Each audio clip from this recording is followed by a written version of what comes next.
मंडळी रामराम.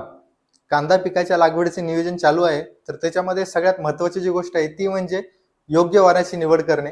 कारण की होतं असं की मार्केटमध्ये सध्या कित्येक वाहनं उपलब्ध आहेत. जेवढे चांगले वाहन येतात तेवढे खराब वाहनं सुद्धा मार्केटमध्ये उपलब्ध आहेत. आपल्याकडनं जर खराब वाहनाची जर निवड झाली तर आपलं पूर्ण सीझन खराब होतं आणि आर्थिक नुकसान जे आहे ते पण खूप मोठ्या प्रमाणामध्ये होतं.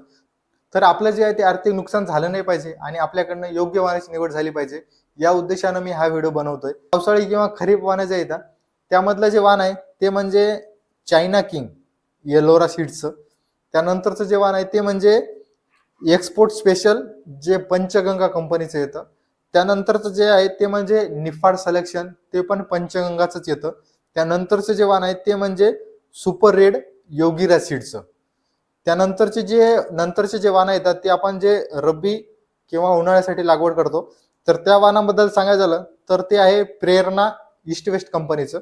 त्यानंतरचं जे आहे ते म्हणजे रॉयल पिंक पंचगंगा सीड्सचं.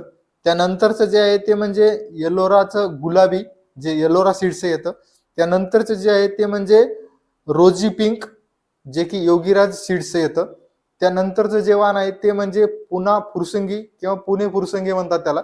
तर हे जे वाण आहे बऱ्याच कंपनीचं येतं. त्याच्यामध्ये जर चांगल्या जर कंपन्या किंवा चांगलं बियाणं सांगायचं झालं तर त्याच्यामध्ये जे आहे ते एकतर पंचगंगाचं पण येतं, येलोराचं पण येतं, कलश सीड्सचं येतं, त्यानंतर जिंदलचं येतं.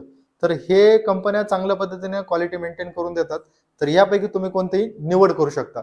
तर हे एकंदरीत पद्धतीने कांद्याचे सर्वात उत्कृष्ट वाहनं होते. यापैकी तुम्ही कोणत्या वाहनाची निवड करून चांगल्या पद्धतीने उत्पन्न घेऊ शकता. याच्या व्यतिरिक्त तुमच्याकडे अशी कोणते वाहनं असतील किंवा अशा कोणत्या कंपनीचं वाहन जे चांगलं आहे तर ते कमेंट बॉक्समध्ये कमेंट करायला विसरू नका. आणि अशीच व्हिडिओ पाहण्यासाठी आमच्या चॅनलला सबस्क्राईब करायला विसरू नका. शेवटी एवढीच इच्छा व्यक्त करतो. अन्नदाता सुखी भव. धन्यवाद.